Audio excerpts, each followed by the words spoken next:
Everybody, and welcome to Unity of Myrtle Beach for those that are here with us on Salem Road and those who are with us via live streaming and Facebook. And to begin with, I would just like to tell a short little story, not really a story, but about 13 years ago, I guess, Ken planted 2 birch trees on either side of our driveway. He doesn't know I'm telling this little story. And one of the birch trees is very large, got so much larger than the other one. The one on the left got really, really big.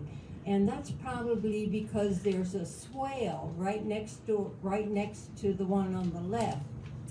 And like I said, he doesn't know this, but most mornings I go out to that birch tree. It has 2 trunks, and I wrap my arm around the right trunk, and I place my hand on the left trunk.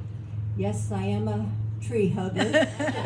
And most mornings I'm just there with the tree. I'm not really praying. I'm just holding on to the tree, and I'm quiet. And almost like, this is the way I'm going to begin my day. And that tree has withstood, like I said, it's only been about 13 years, a couple of hurricanes and big storms. And when I look down, I noticed that the roots go straight down. They don't spread out like a lot of some trees, the roots spread out on the surface, but this birch tree, huge birch tree, goes straight down.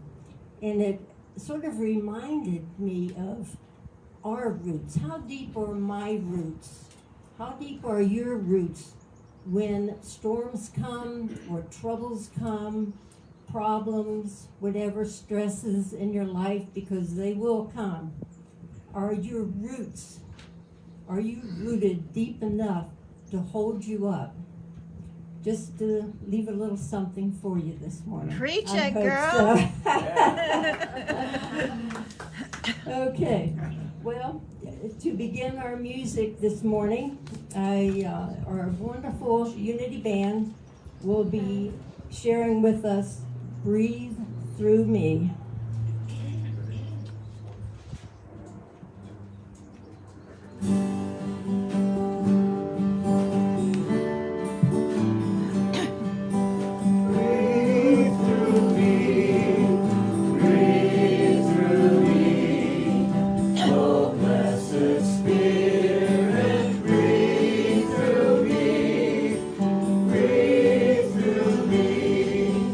Breathe through me.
now, as we usually do on Sunday mornings, we're going to share the prayer of Jesus, which is translated from the Aramaic, the language of Jesus. And remember, it is a prayer. So let's repeat it together as a prayer.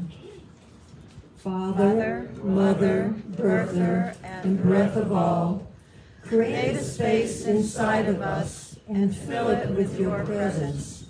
Let oneness now prevail. Your one desire then flows through ours as energy fills all form. Give us this day our physical and spiritual nourishment, and untangle the knots of error that bind us as we release others. Do not let appearances make us forgetful of the source, but free us to act appropriately. From age to age, through you, flow the glorious harmonies of life. May these words be fertile statements through which our future grows. Amen, amen, and amen.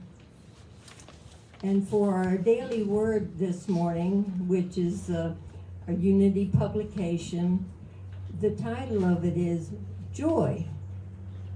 A growing awareness of God's presence is my greatest joy. Would you repeat that with me, please? A growing awareness of God's presence is my greatest joy. Awakening from a restful sleep, I give thanks for the new day and all the people who will be part of it.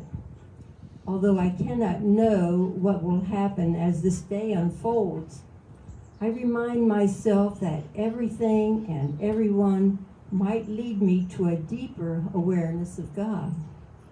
This growing awareness is my greatest joy. Even if the day includes less than happy experiences, I will know the quiet joy and comforting strength of the peaceful presence of God that is with me always.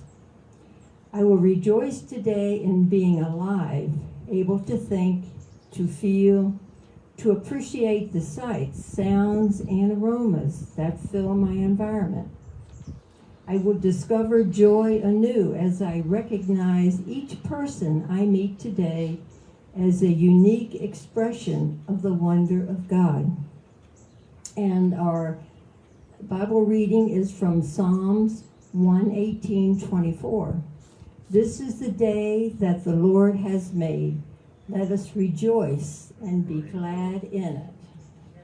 That's an oldie but goodie. We all should know that one. Okay. Our meditation song before Rev Margaret gives our message is another old favorite, and I'm sure most of you know the words. Haven't heard it for a while. I come to the garden.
And if you see a sweet little lady with pulled back silver hair and an apron and smelling like lemon juice, that's my granny, Sally Mae McLinden.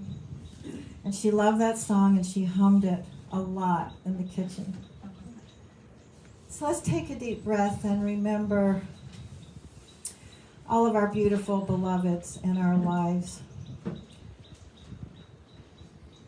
who we remember humming and singing, and the smells of the kitchen, the smells of the garden. Remember our beloved, those whose shoulders we stand on, those who came before us to prepare the way, so that we could be here for a short while, a moment really, to experience the garden.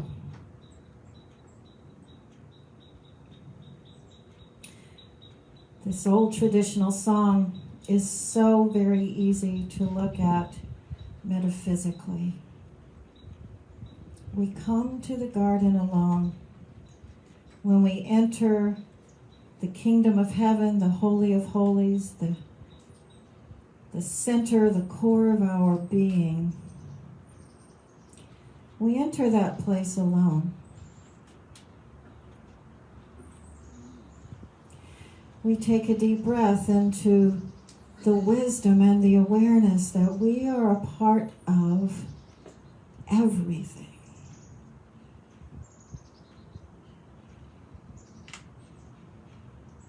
We live in the garden and we are the garden.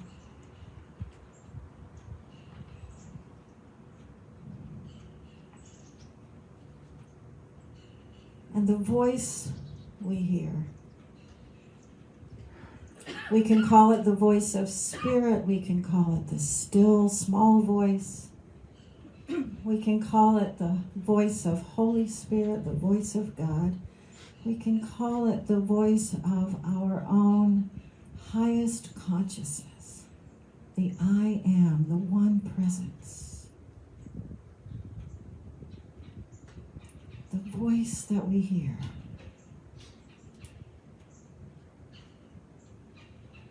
Our highest consciousness discloses to us, unfolds for us, insights, awareness.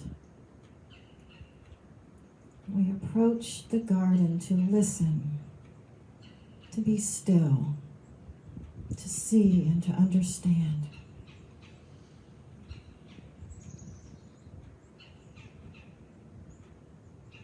When we visit this garden, this place within us, what Charles Fillmore called the silence, when we visit this place, we leave it with a melody, a sweet melody ringing in our hearts when we have truly visited this place.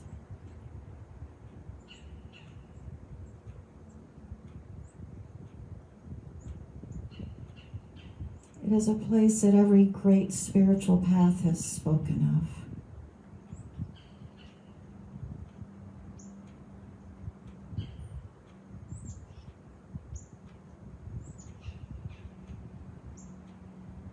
We are each invited this moment and every moment to live from the garden, sense our place in the garden of peace, the garden of forgiveness, the garden of wisdom, the garden of higher understanding, the garden of compassion,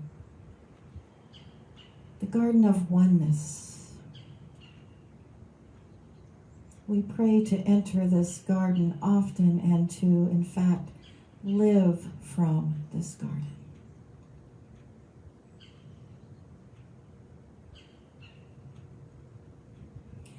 As we take another deep breath, I invite you to listen to the words of Chief Dan George in honor of the First Peoples today.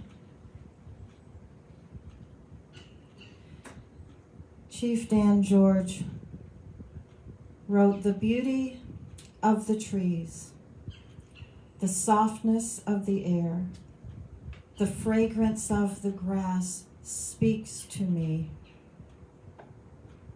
The summit of the mountain, the thunder of the sky, the rhythm of the sea speaks to me. The faintness of the stars, the freshness of the morning, the dewdrop on the flower speaks to me. The strength of fire, the taste of salmon, the trail of the sun, and the life that never goes away.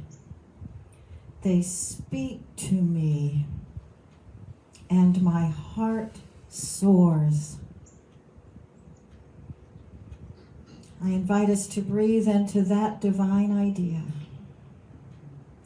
that we can be so touched and awakened by nature simply by watching, observing, listening. We can be so touched by the garden that we're in that our hearts soar.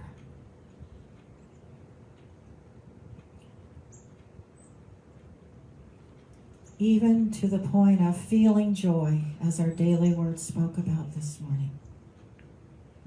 So once again, we take a deep breath, breathing into this divine idea that our hearts soar as we come to the garden to listen for that voice, to listen for the insights and the awareness.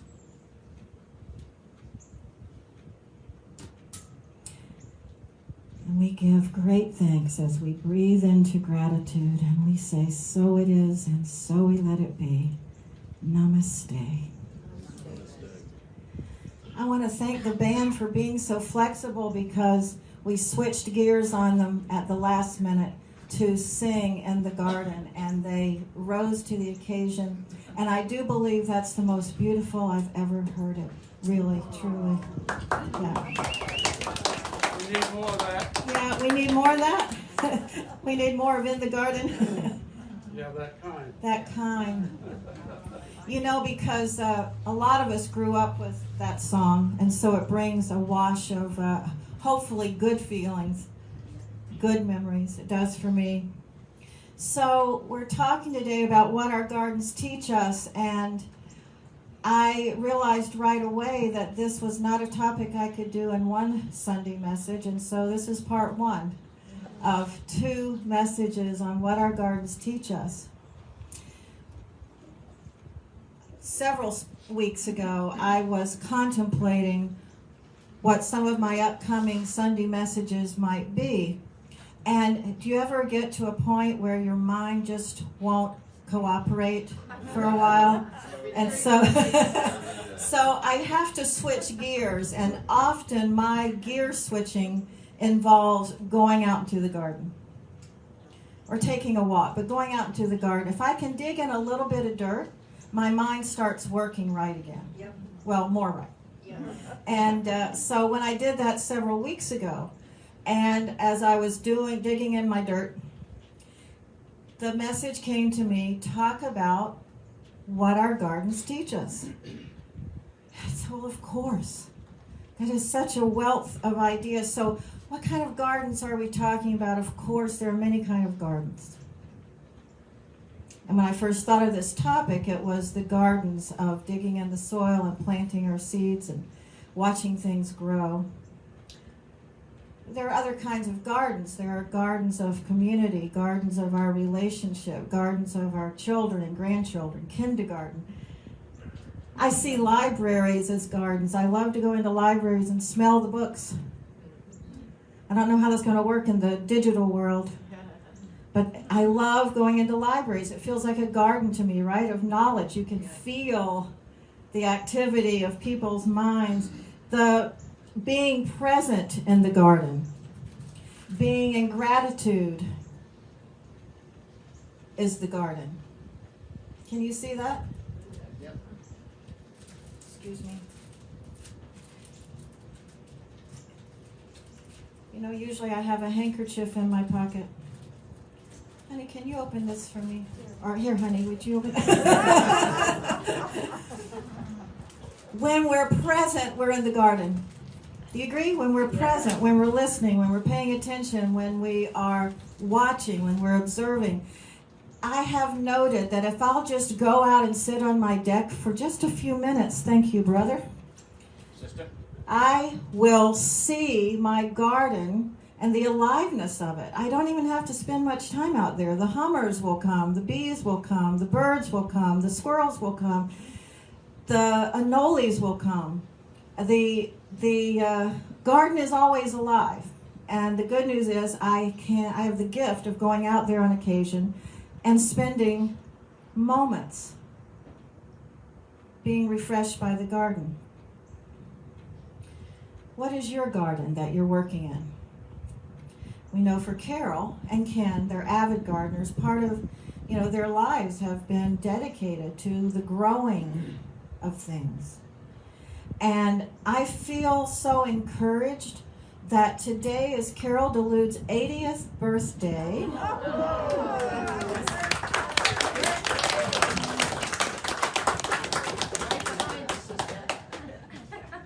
And what I'm so encouraged about is she's still hugging trees. And that to me is a really good thing. I hope we never lose that. The idea that we can be supported, nourished, enfolded by the energy of living things, of trees. And I love that you hug trees, Carol. Thank you. We don't get to breathe if we don't have trees. We don't get to breathe if we don't have trees. Bobby, can you get us a song with that? We don't get to breathe if we don't have trees. I didn't realize I was thinking of it. So the garden, what does it mean metaphysically? Our co-founder, Charles Fillmore, likened the garden to the spiritual body in which we human beings live and in which we bring forth our divine ideas. Our bodies support us having our mind, our consciousness, and we bring forth spiritual ideas. Fillmore called this the garden. When we're bringing forth creative ideas, we are bringing forth energy from the garden of us.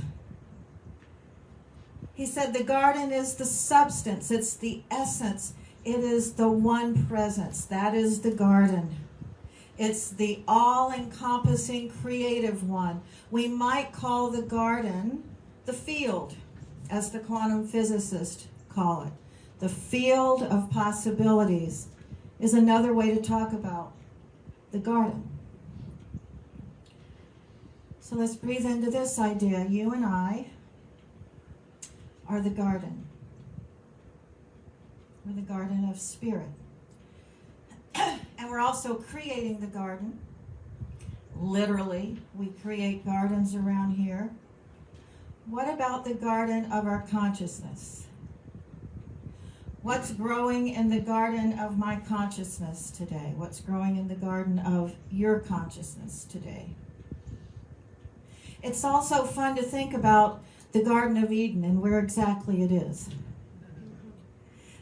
My father used to have a friend who for years made treks to the Holy Land, and he was looking for the Ark of the Covenant, he was looking for Noah's Ark, and he was looking for the Garden of Eden.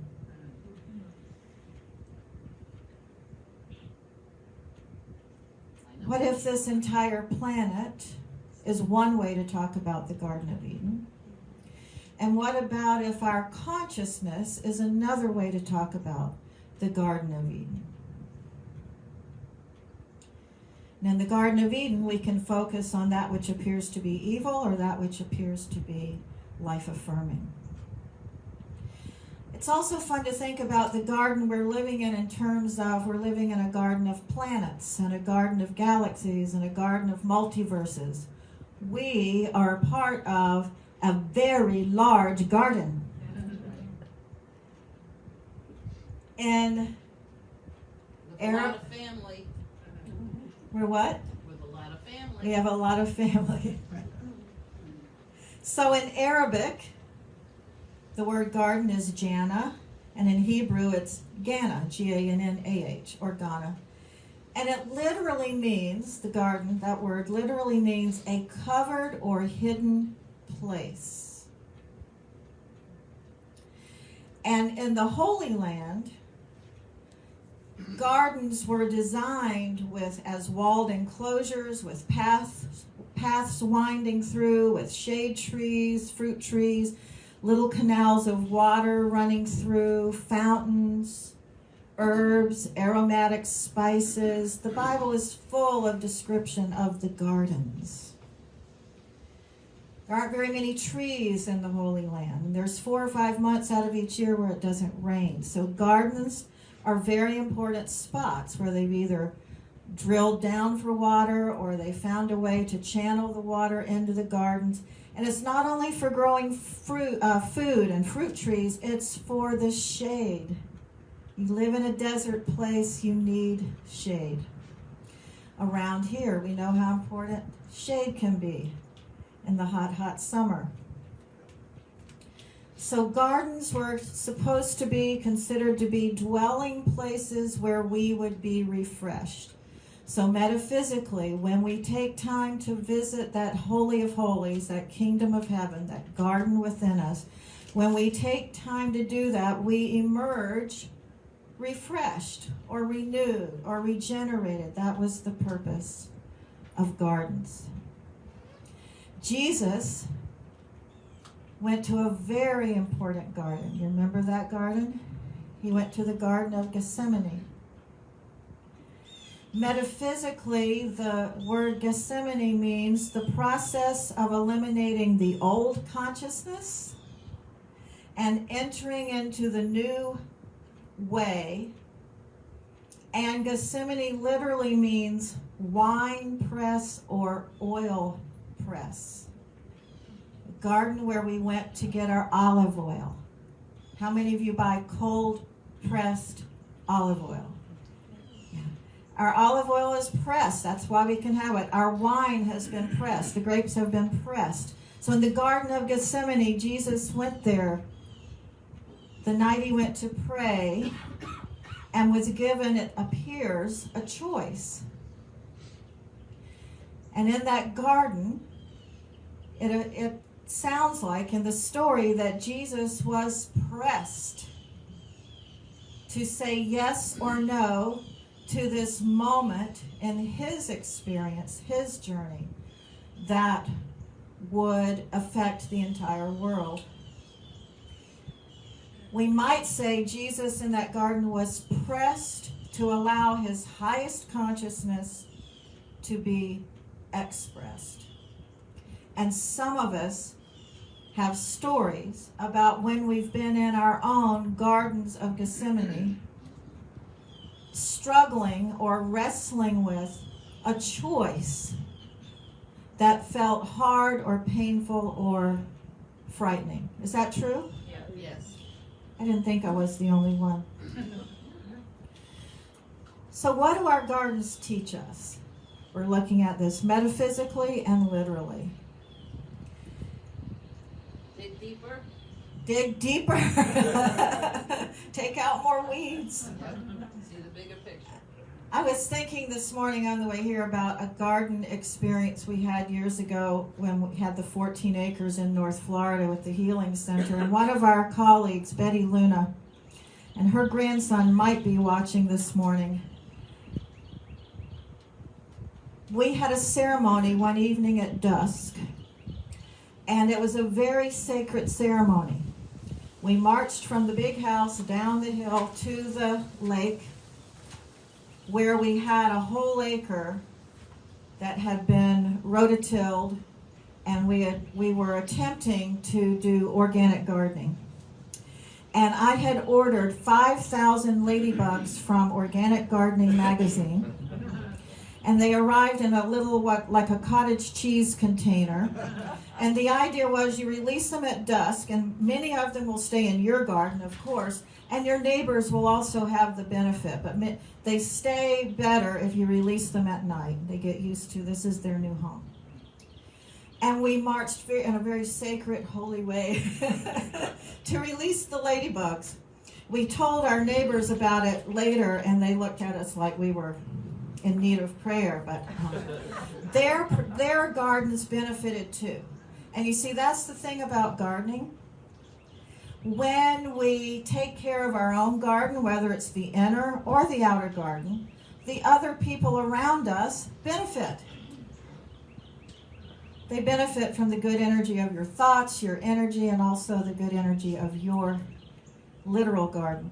So, what do our gardens teach us? They teach us that life is ongoing.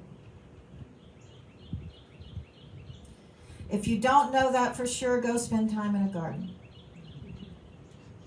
Carol DeLude said to me, "Our gardens teach us to appreciate the natural cycle of life and dying." It's all about the cycle of new growth and flourishing and then dying back. So Thich Nhat Hanh, the Vietnamese Buddhist priest, he says this, "One day as I was about to step on a dry leaf, I saw the leaf in the ultimate dimension. I saw that it was not really dead, but was merging with the moist soil in order to appear on the tree the following spring in another form. I smiled at the leaf and said, 'You are pretending.' Everything is pretending to be born and pretending to die, including that leaf. The Buddha said when conditions are sufficient, the body reveals itself. And we say, the body exists, it lives. When conditions are not sufficient, the body cannot be perceived by us, and we say the body does not exist. The day of our death is a day of our continuation in many other forms." And this is one of the biggest things that gardens can teach us. Energy changes form, but it's not destroyed. Our gardens teach us to pay attention to what comes up. The surprises that pop up can be wonderful and exciting. Things will come up that you didn't even plant. When David and I first moved into Polly's retreat in 2008, you were there, Dave Lacombe. People were helping us move things in, and suddenly there's somebody walking in that I do not know. Turns out it was our neighbor, Jack Ewart. And he walked in behind the movers and he said, "I've always wondered what these places look like." And he introduced himself and we became friends and neighbors, and he is the one that had planted so many trees around our community back in the 80s. And we get to have so many beautiful trees. But one evening he was out walking around and he was perusing my little garden, and I asked him, I said, "Jack, do you know what these are? These three things, they've just come up out of nowhere. I have no idea what they are, but they're interesting." And he said, "I love to see what comes out of nowhere." Gardens are kind of like that, out of nowhere.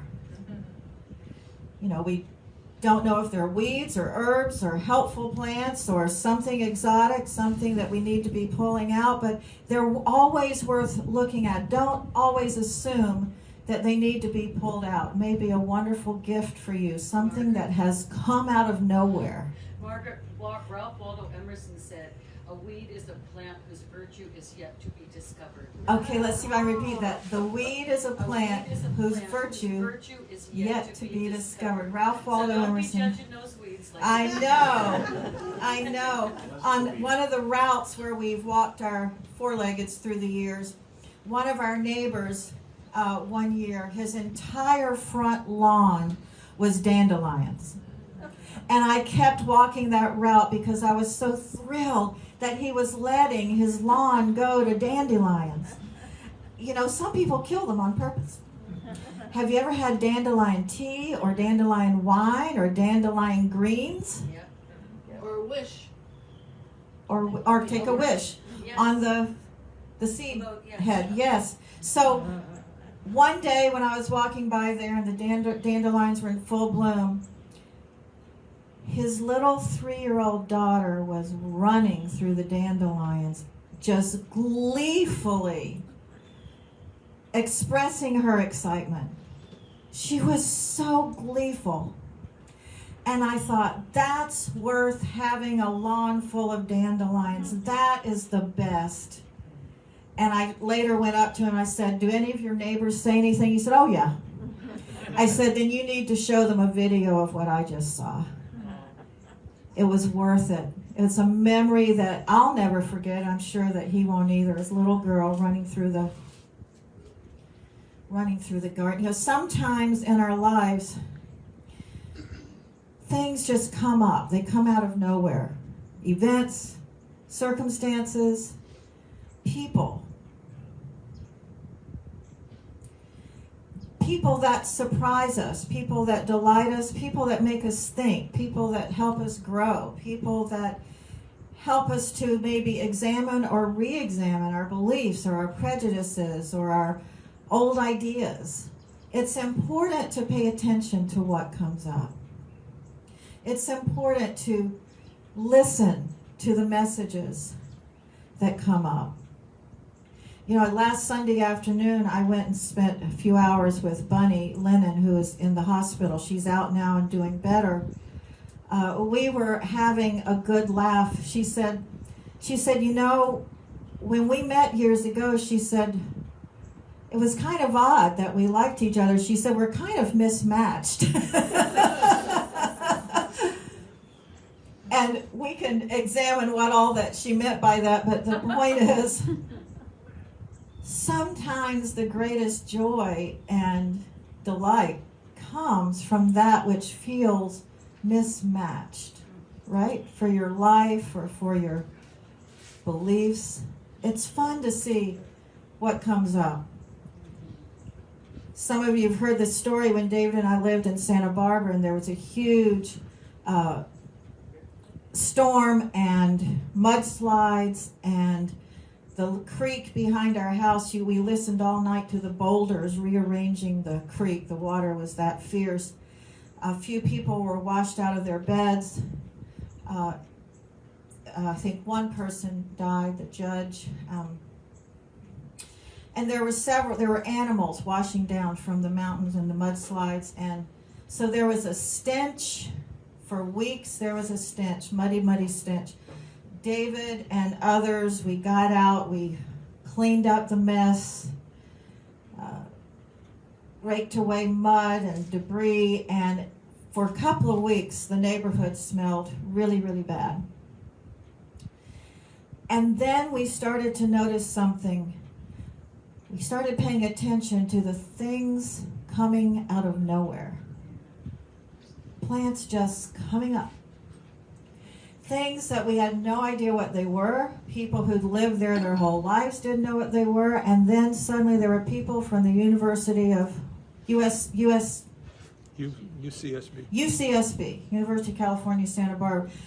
Those biologists and botanists were coming out to take a look. And here's what they put together. The little cottages on this particular road used to be called Working Man's Road, and it's the little cottages where the cooks and the cleaning people and the gardeners lived, who worked in the big mansions up the hill, up the mountain. Because back then it wasn't considered great to live that close to the ocean. Oh, how things changed. And one of the things that happened, the workers would take cuttings from the big estates where those people had traveled to exotic places and brought back cuttings and plants to put in their beautiful gardens on their huge estates. And we were seeing things come up that people hadn't seen for decades. Because of the extra amount of mud and rain that soaked into the ground, things had sat dormant for decades. Spending time in our gardens will do that. Thoughts will come, ideas will come, memories will come. And we'll sort things out, we'll think things through, we'll contemplate, we'll receive new understanding, new awareness. It's another way to talk about spending time in the silence. Sometimes things appear to die. They go dormant. a season will pass, another season will pass, and suddenly it comes up again, to our delight or to our awareness that we still have inner work to do. Carol Delude again said this, and by the way, if any, I know there's master gardeners sitting out here. Mary, if y'all have ideas you want me to include next Sunday, please let me know what our gardens teach us. So Carol Delude said, our gardens teach us to make right decisions. All plants need the correct nutrients and water and planting times and locations specific to them. Wrong decisions in plants, they won't flourish. Also in a garden, she said, I've learned gratitude. She said, I learned gratitude for the blueberries and the grapes and the pawpaws and the blooming bougainvilleas, and also for the birds and the other critters who come. And she said, we always get a little frustrated, but we accept that there's plenty to go around for the insects and the birds and the little animals. Gardens teach us trust. Or at least I feel my garden has taught me trust. I can take something on in my garden, and I've had big gardens and little gardens. And by the way, a garden can be as small as a little pot of parsley in your windowsill. It doesn't take huge amounts of acreage to experience a garden. Trust. Years ago when we had that 14 acres, we planted 1 whole acre in organic garden. We realized later on we only needed 1/3 of it. There were only 5 of us living at the Healing Center. You know, gardens will produce such a massive amount of food. It's amazing what a little spot will produce. But years ago, one of our colleagues, Pete Weiss, Pete, if you're listening, you know I always love this story. Out of our 14 acres, there was a big open field, about 4 acres, and Pete said, stop mowing that field. We're paying good money to mow that field. Let's stop mowing it. And we all protested a little bit, you know, but he said, let's just stop mowing it, see what happens. Within a few years, actually 3, we had wild cherries this high, wild pomegranate trees. We had oaks coming up. We had pines coming up. It's a wonderful little piece of woodlands now in that part of North Florida, simply because we stopped feeling like we had to mow it. And so years passed by, and when I got on the board of our HOA where we live at Polly's Retreat, I suggested, you know, I don't know if y'all know that area, there's a little park in the community, and then behind the park, where years ago they were going to build more houses and didn't, we've got about, what would you say, honey, 3 or 4 acres. And we would all walk our dogs back there, and they were mowing the entire field. So I suggested to the POA, let's don't mow the entire field. See, I'd learned in my own garden years prior, trust of a new idea. And so I suggested that to our POA, stop mowing the whole thing. So they started mowing the peripheral around it. So we have a nice walking trail. And then they mowed a trail right through the middle. And on one side, we've got a little meadow. There's passion fruit vines growing and all kinds of beautiful flowers, wildflowers, golden seal. And on the other side, we've got huge stands of pine trees and some oaks. And it's wonderful. And all we had to do was stop trying to control it so much and let it be what it wanted to be.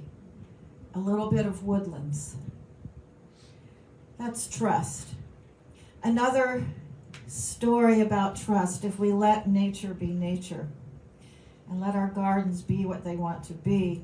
When we were in Costa Rica a few years ago, we went hiking in a beautiful rainforest. The 2 young men who were leading us on the hike told us that that land had been repurposed 30 years prior. It had been cattle grazing land. So everything was pretty much eaten down to the nub. And they thought it would take 100 years for the rainforest to return. A healthy rainforest, all the wise people would say, that'll take about 100 years. 30 years is all it took. And these two young men, they were still in college, probably 19, 20. They were so thrilled, they were so joyful that the rainforest of their country, Costa Rica, was returning in just 30 brief years. And that's what the scientists say right now, all the rainforests that have been destroyed in South America, that if we will just let the land be, the rainforest will return very quickly. That's how powerful gardens are. Gardens invite life to happen. You know the old movie, If You Build It, They Will Come. Field of Dreams, if you build it, they will come. If you let a garden be, it will be a beautiful garden. And it doesn't need to be controlled all that much. At least in my little wild garden, that's the case. Where there are lots of acres, whether it's a lot of acres or a little patch of dirt, we're invited to make the space. So again, metaphysically, we make the space in our lives, just like you make time to meditate, you make time to do your exercises, you make time to do your artwork, you make time to do your music, you make time to spend in your garden place on the inner, and you can also make time to sit quietly in your place. If it's your home, that's wonderful. If it's a park, if it's the beach, but sit in God's garden. Make time to sit in the garden. We live on a small little lake in Polly's Retreat. I used to live on a great big river and a huge creek. This is just a tiny little lake. And the amount of wildlife that comes to that little lake is truly astounding. Fish and birds and alligators. Tell them the story. Tell them the story. One more alligator story. Yeah. A few days ago, we were out there with our sweet new little 4-month-old puppy on the leash. We don't let her off the leash out there. And an alligator, who's been getting too friendly, came up on the bank. We're saying he was about 6 feet, right? His body was on the land and his tail was still doing this in the water, and he growled at us or bellowed at us, grunted at us. We're from Florida. We know alligators. Never has an alligator done that, made that sound. I say bellowed, you say grunted. So we all went in that day. We didn't stay in the garden. But the amount of wildlife, the occasional otter, the occasional beaver, turtles and hummers, bluebirds, kingfishers, butterflies, ladybugs, dragonflies, and grasshoppers. We're seeing grasshoppers again. Are you seeing them in your garden? They were gone for a long time. Or at least I wasn't seeing them. Oh, yeah, that's true. Carol DeLude says her garden has taught her patience. If we talk about the garden of our lives, we definitely learn patience, don't we? She says a seed or a plant will bear fruit or flower in their own time. And isn't that true of our children and our grandchildren, our lives, our communities? The seeds will bear fruit in the perfect and right time. Gardens sometimes look like a series of failures and sometimes successes. It's an experiment that takes place over and over again to find the right formula. And often you discover the formula by happen chance. It just happens. What works one year might not work the next. Boy, do we know that in church life. What worked at one point doesn't work anymore. When we're dealing with nature, there's no guarantees. Isn't that like life? I mean, that's life. We can do what we know to do, and there's still not a guarantee that it's going to turn out exactly like we wanted, because life is full of the unexpected and gardens are full of the unexpected. Gardens will bring up our greatest joys and also our fears. I was sitting years ago on the back stoop in the garden, and I had my eyes closed in a kind of a reverie, a meditative state. And suddenly I hear this buzzing, or not a buzzing, but this sound in my ear. I opened my eyes and there was a hummer right here by my head. I told this story in the book, I think. Just right here by my head. And you know what my first thought was? That hummingbird's going to take my eye out. And then I took a deep breath and I closed my eyes again. I said, oh my goodness, I'm being visited by a hummingbird and I'm afraid of a hummingbird? I mean, that's how adorable we human beings are. So I closed my eyes again and the hummer came back and did whatever it was doing, giving me a message. You know, in that wonderful book, 7 Arrows, the teacher says, or the hummingbird, grandfather hummingbird says, fly close to the humans. They think we're magic. Well, there is magic in the garden. And I'm going to close this for now. We're going to continue next week. There's magic in the garden. And so you know now it's not only the garden with the flowers and the magnolias, the trees, the fruit trees. It's not only that garden. And that's an important, powerful place to spend part of our lives in the garden. More importantly, it's this garden. And paying attention to what comes up and having the trust that what comes up is for your highest good, your healing, your renewal. And if we're wise enough and brave enough, we will spend time in the garden listening to what comes up and watching what comes up. And if it's something that comes up that is not for the highest and best of our species, then it's not the highest and best for you either. If it's not something that's for the highest and best for our world, then it's just not the highest and best for you to consider. Paying attention to what comes up in the garden. I come to the garden alone while the dew is still on the roses. And the voice I hear falling on my ear, the ear of spirit.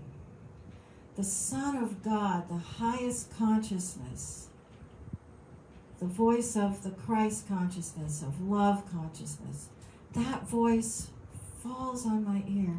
The Son of God discloses the meaning, the wisdom, the insights, the awareness. And that awareness, that consciousness walks with me and talks with me and tells me I am its own. I belong to that. I belong to that one presence. And that's who I get to know in the garden. That's who we get to know in the garden. So more next week. Write me your insights if you want them included. So let's take a deep breath. Deep breath of gratitude for the garden without and the garden within. We say, so it is, and so we let it be. Namaste.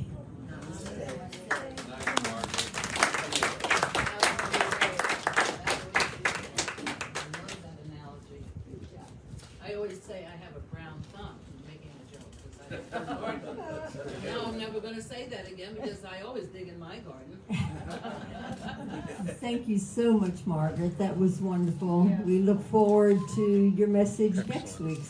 Also, part 2. Now we're going to have our offering this morning, and Reverend Gervais Phillips will lead us in our prayer. Thanks for it.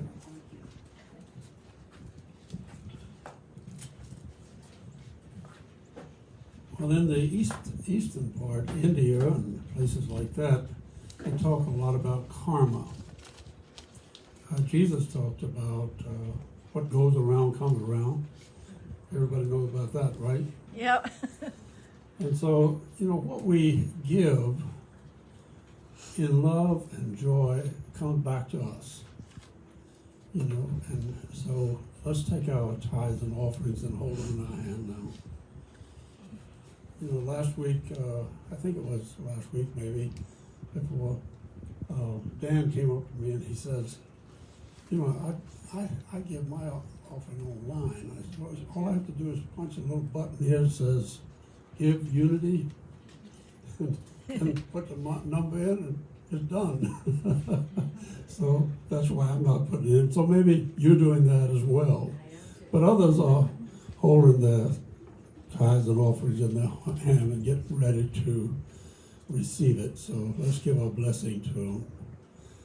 Thank you, God, for all the gifts that come into our lives day by day, and for the opportunity to be a part of a greater vision, and to give that this ministry might flourish.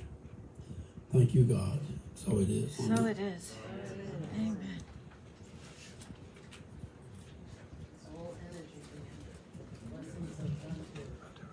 Okay, the band will now delight us with Join Together. Join together.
Give our final blessing to the offering. We see these tithes and offerings moving in and through this ministry, doing its perfect work to bring about transformation, growth, and all kinds of wonderful things happening here at Unity, and then returning to each giver, heaped up, pressed down, shaken together, and running over. Thank you, God, for this circulation of life. And so it is. Amen. So it is. Amen. Amen. Amen.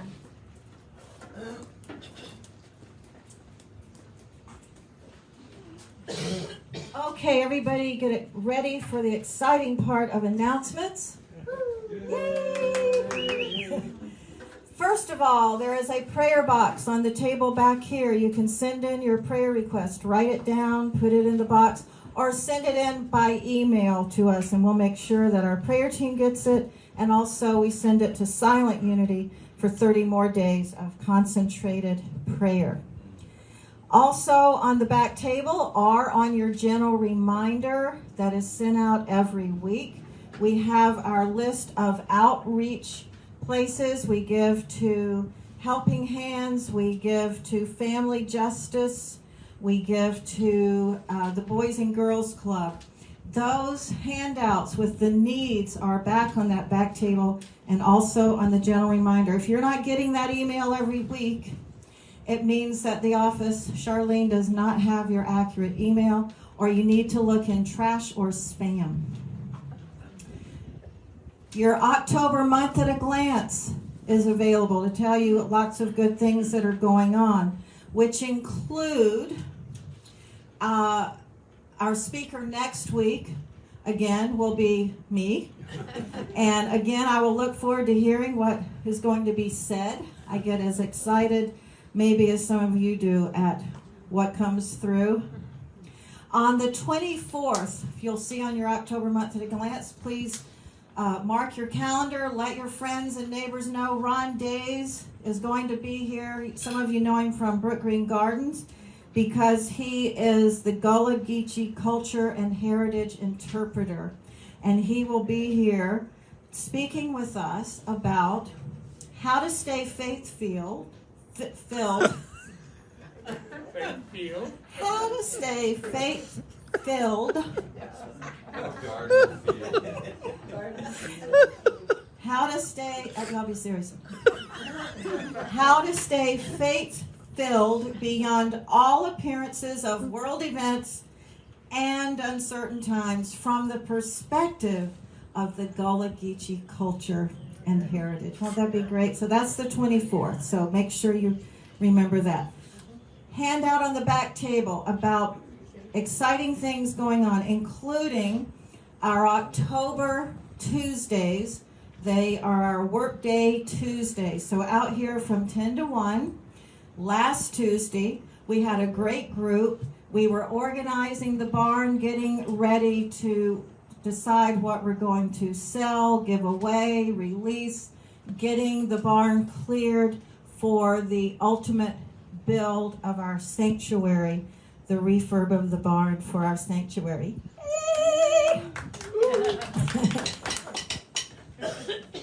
So if you would like to be a part of that, we'll be here this coming Tuesday, and we thank everybody who showed up last Tuesday. It was good work, and it was good fun, and good visiting, and good fellowship. And afterwards, we all sat on the Tom's deck over there and had our lunch and just visited. So if you can be with us, please do. All the Tuesdays in October. Planting, weed whacking, picking up debris, and purging the barn. Then, another date to remember, November 7th, that's a Sunday, will be our town hall.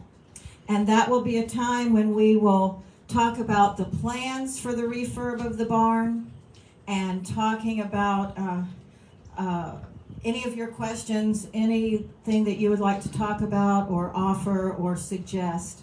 That'll be Sunday, November 7th. And then Saturday, December 4th, we'll have our outdoor event with yard and barn sale, plant sale, book sale, food truck, artists and crafters, and we'll have more information about that soon. So lots going on here. Any other announcements that I didn't make?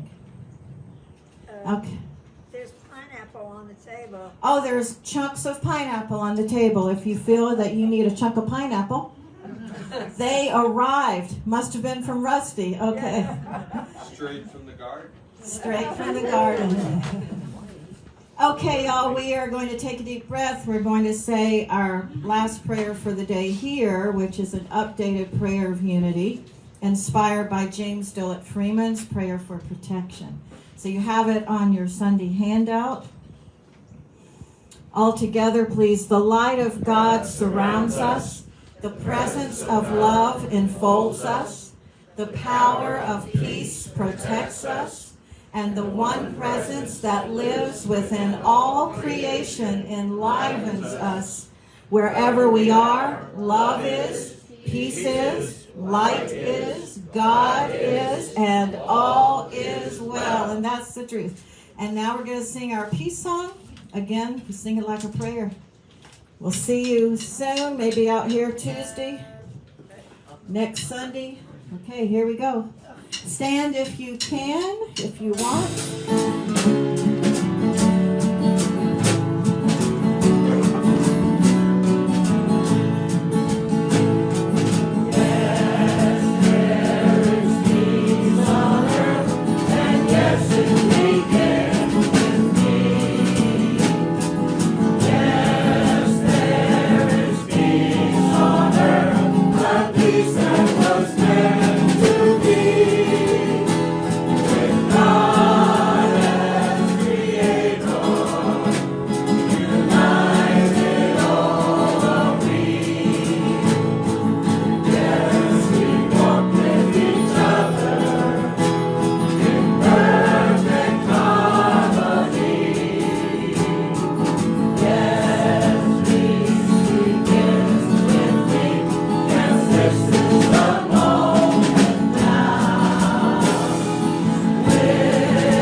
Once again, say happy birthday to Carol DeLune, and remember this week, enjoy your garden.